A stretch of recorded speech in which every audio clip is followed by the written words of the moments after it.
खुलुमबाय बिटिआरनि चेनेलाव गासैखौबो बरायबाय। आंनि चेनेलखौ साबस्क्राइब खालायाखैबा साबस्क्राइब खालायदो आरो बे खाथिनि बेल आइकन बेलखौबो थुना नायदो जाहाथे गोदान भिडिअखौ सिगांग्रो नटिफिकेसन सौहैनाय बायदियै जाहाथे भिडिअखौ जोबजासिम नायलाङो। बरपेटा जिल्ला मोसौ अनसाइ आफादनि मैया गिबि सावराय मेल। बे आफाद मेलाव आफादगिरि दीपक दासआ मोसौखौ माबोरै रैखाथि होनांगौ बेनि सायाव गोबां बाथ्रा बुंनानै होयो रायजो-राजाफोरनि सिगाङाव। धेमाजि जिल्ला जरनाय महकुमानि लांगोनायाव मैया शिबसागर एम एल ए अखिल गगैआ आसामाव गोदानै लाबोनाय आसाम केटल प्रिजार्भेशन एक्ट 2021 बे आयेनखौ सरकारनि बेरेखा ना लाफिननो नांगौ होननानै मोनसे धरना हाबाफारि लायो।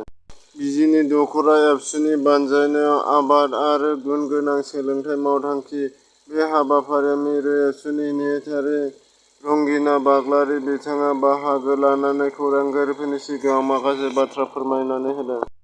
मैया बिटिआरनि गाहाय मावफुं सोद्रोमा प्रमद बर'आ 58 नं तामुलपुर एम एल ए रुंसारि लेंहरराम बर'नि गोसोखां खाम्फानि गाहाय खुन्थिया गायसनदों आरो जितेन रंसाबसीनि गोसोखां खाम्फाखौ बेखेवनानै होयो।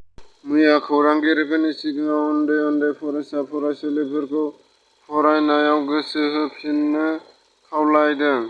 बिटिआरनि मावफुं सोद्रोमा रनजित बसुमतारि बिथाङा कक्राझार जिल्लानि बाथौसालि बागानसालियाव मैया आसामनि बिबुंथिगिरि बिस्वजित दैमारिनि आगान। बेनो सेथि आगान। बे दावरावआ देख्रेबा सोर बिलाय? सनितपुर बिस्वनाथ जिल्लानि दुखुखौ बिलाय मा मिथिनो? गोबां सुबुं मुंख्लं जाबाय नाथाय जेबो मोनासै। गोबां दुखु नांथाव जोंखौ लानानै राजखान्थि दागेलेनो नाजा। बे माखासे खोथाफोरा सोंनाय सिखारदों जाहाथे माखासे सनितपुर आरो बिस्वनाथनि थानाय मानसिफोरनि गोसोआव मोनसे सोंथि सिखारदों।